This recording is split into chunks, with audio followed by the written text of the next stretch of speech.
Hello everyone and welcome back to another Year 5 and 6 English tutorial. It feels like a lifetime now that we've been in lockdown, but I hope that you are all staying safe and well and managing to keep yourself busy. So today's tutorial is focused on using brackets for parentheses. So basically using brackets in our writing. Okay, so what is this complicated bit at the end here, parenthesis, which is making this sound a lot harder than it actually is? Well, parenthesis is just additional information that's added to a sentence, and you will be very familiar with doing that, sometimes with your relative clauses. So for example, when you say the boy, comma, who was 8 years old, comma, went to the park. Okay, that would be an example of parenthesis because it is additional information that we've added into the sentence. Okay, so it's not as complicated as it might first sound. Now, one of the main rules that you need to make sure you keep in mind today when we are working is that when parenthesis is removed from the sentence, the rest of the sentence will still make exact sense as it is. Okay, so once you lift out your chunk of parenthesis, the rest of the sentence should still make exact sense. And that's how you can check whether you've added parentheses correctly into your writing. Okay, now there are 3 ways of adding parentheses because you need to make sure you punctuate them correctly. And it's either with 2 commas, okay, like you might be familiar with doing already, and that is the most common way of doing it, with 2 brackets, okay, or with 2 dashes. And the trick is learning which one is best in which situation. Now, there are some rules, but this is one bit of grammar where a lot of it comes down to style, and it would be very hard for someone to tell you that you were wrong with the choice of punctuation that you make. But there will be some times when one sort of punctuation is better than another, and I'm going to go through a few of those rules to explain to you which one is best and when. Okay, so as I said, commas is the most common one, and you are probably doing that in your writing already without thinking about it. So commas are good because if you don't want to interrupt the flow of your sentence, you want to keep your sentence going. Okay, commas can be really good because they don't draw too much attention. They're just those 2 little commas down the bottom. Okay, they're good if you want to add in a relative clause as your parenthesis, like we were talking about. So one of those who clauses or which clauses or that clauses, they can be added in using commas for your parenthesis. But they're not great if there's already commas in the sentence. So if our sentence has got say a fronted adverbial at the beginning, for example, after lunch, comma, if we added more commas later on in the sentence, it might make it a bit confusing for the reader. So if there's already some commas in our sentence, we might choose not to use them for our parenthesis. Okay. Brackets, and that's the one we're going to be focusing on today, remember. So brackets are really good for an aside, and an aside is a bit in your writing where the narrator is talking directly to the reader. Okay, so it's like those little gossipy comments, like a little bit of gossip that you might be whispering to your reader. Okay, so it might be a character's inner thought, what they really think, that you're writing in brackets, where the bit in the main part of the text might not be saying what they're really thinking, or it might be giving a little bit of a backstory that the people in the story already know, but you're telling your reader like a little secret, like keeping them in the know. Okay, you might use it for a definition or a date. So if I was saying, oh, the house was built a long time ago, I might put in brackets at the end, brackets 1865, close bracket. Okay, so that it gives that date, and brackets are the most common way of doing that. Or for a definition, if you use a scientific word and you wanted to explain a bit more about what that word meant. Okay, normally we would use brackets for doing that, but not always. Okay. Brackets aren't as good if you're adding a relative clause. It wouldn't be wrong, and someone probably would find it very hard to tell you that you were wrong. But remember, we said that for a relative clause, it would probably be best to use our commas. Okay, so it's all down to style. Okay, remember, these are just guidelines for you. So then the last one that you could choose would be dashes. Now, dashes are really good for dramatic or unexpected parentheses. So if the bit you're adding is going to be a little bit of a shock or something a little bit unusual or dramatic for your reader, dashes are really good because they automatically draw the reader's eye to it and make it stand out on the page. Okay, they're really good for repetition for effect. So if I was going to say something like it was pouring harder than they'd ever seen it pour before, then something like that, you might use a dash in between that before you repeated.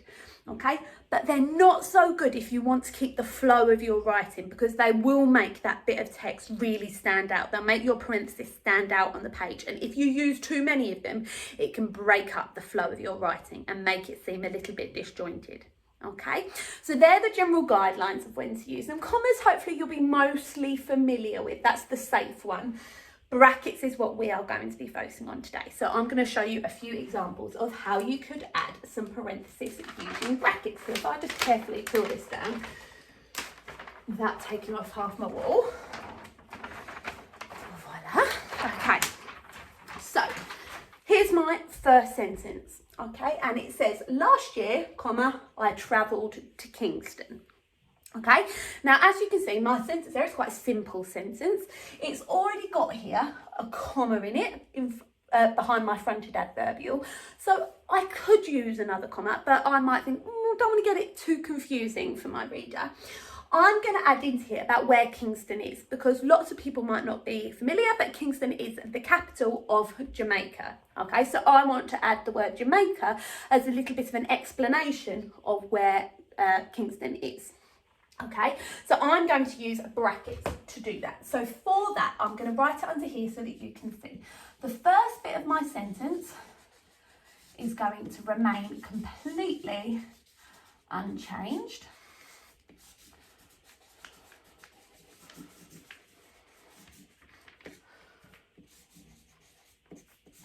So I can even write this bit about Kingston here, but then I'm not going to put in my full stop, because now I'm going to open my bracket.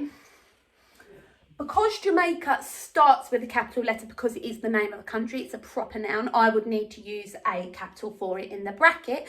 But obviously, if your word doesn't normally start with a capital letter, so if it was just the word the that was at the start of your bracket, you wouldn't need to use a capital letter for that. So last year I travelled to Kingston, bracket, capital letter because this word is a proper noun, Jamaica, close the bracket, and then my full stop needs to go outside the bracket.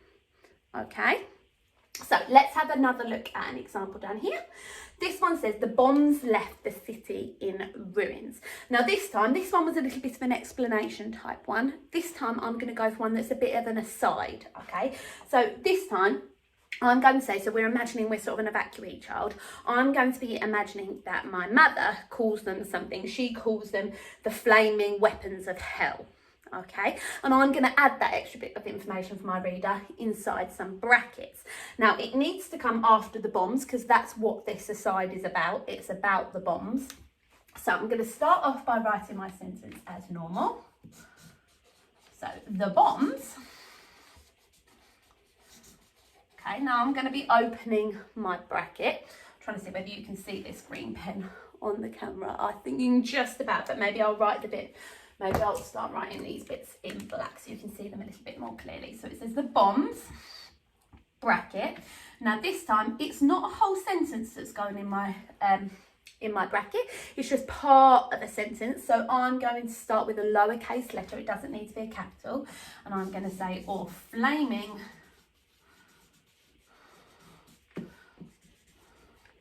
And I always have a bit of an issue with spelling the word weapons. I don't know why, so I've written it down there for me. Or flaming or weapons of hell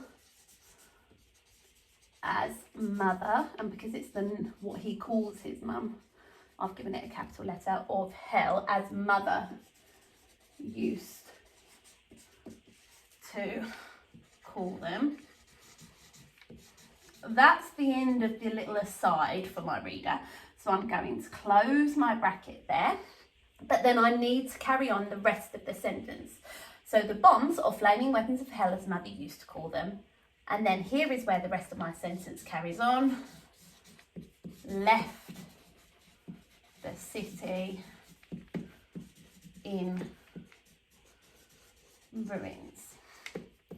Okay, and then my full stop just goes at the end. So if you remember that second bit that it said on that first page where it said that when you take your parenthesis out, the rest of the sentence should still make sense. So let's check. It says the bombs left the city in ruins. So that still makes sense without what I've added in the parenthesis. Okay, and then this last one we're going to add in here is going to be another little aside, a little bit of gossip for our reader that I'm going to add this time. And this time I'm going to explain a little bit more about why it's when he eventually got home. What was the problem? Why is it eventually? And it's going to be something to do with the traffic. Now this time I'm going to be adding in a whole sentence in my bracket. It's going to be a bit that would make sense on its own as a whole sentence, but it doesn't need to be, because I'm going to be saying the traffic had been a nightmare. Now, if you're putting a whole sentence in your brackets, you'll need to give a capital letter at the beginning and a full stop or an exclamation mark or a question mark at the end. And I'm going to demonstrate what I mean by that now. So, sentence begins just as normal. So, when he eventually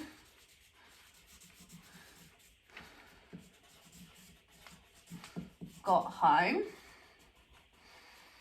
Now I'm not going to put the comma because the parenthesis that I'm adding is about this bit. So it's going to go before the comma.